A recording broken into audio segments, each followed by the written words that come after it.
Dans cet exercice type bac de France métropolitaine 2011, nous allons traiter l'utilisation d'un arbre de probabilité, les probabilités conditionnelles, la formule des probabilités totales, inverser une probabilité conditionnelle, le schéma de Bernoulli et enfin la loi binomiale.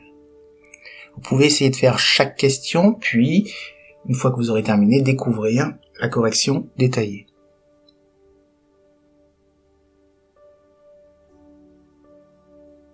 Je vous laisse découvrir ici le sujet.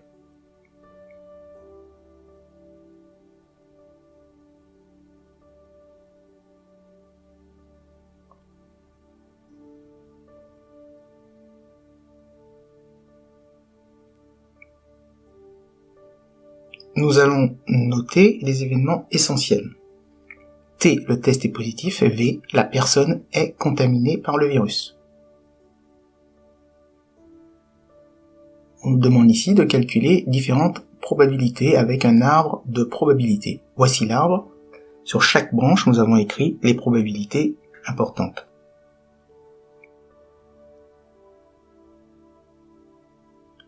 Dans un premier temps, nous allons calculer PV. La réponse nous est donnée dans l'énoncé. Nous pouvons écrire 0,02 et la noter dans l'arbre. Et on peut aussi déterminer la probabilité de PV bar, puisqu'on sait que la somme des probabilités issues d'un événement vaut 1. Écrivons maintenant la réponse pour P de T sachant V. Ces probabilités-là apparaissent toujours sur les deuxièmes branches. La réponse est donnée dans l'énoncé, on la note 0,99 et on peut écrire aussi celle de P de T bar sachant V. Et enfin, dernière question, c'est de la même chose, la réponse nous est donnée ici. 0,97. Voilà. Et notez la réponse sur l'arbre pondéré en indiquant également la probabilité de P de T sachant V bar. En déduire la probabilité de l'événement V interbar, ces probabilités-là se lisent toujours en bout de chemin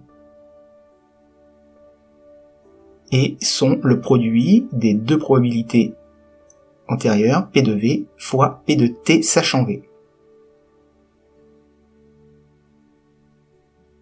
Dans cette question, on s'aperçoit que la probabilité pour que les tests soient positifs, en bout de chemin, elle apparaît ici ou là. Donc T est la réunion de deux événements que nous allons traduire sous forme de probabilité par la formule suivante. On utilise au passage la formule des probabilités totales et on en déduit le résultat. Troisième question. On nous demande en fait ici de trouver une probabilité conditionnelle. Nous devons déterminer ici les personnes qui ont attrapé le virus en se limitant aux personnes qui ont un test positif.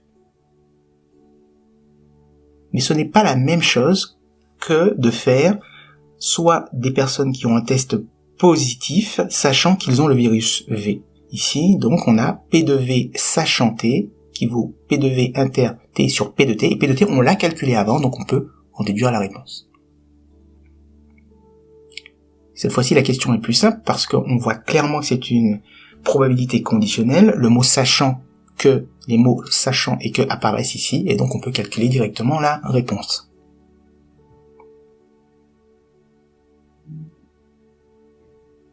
Partie B.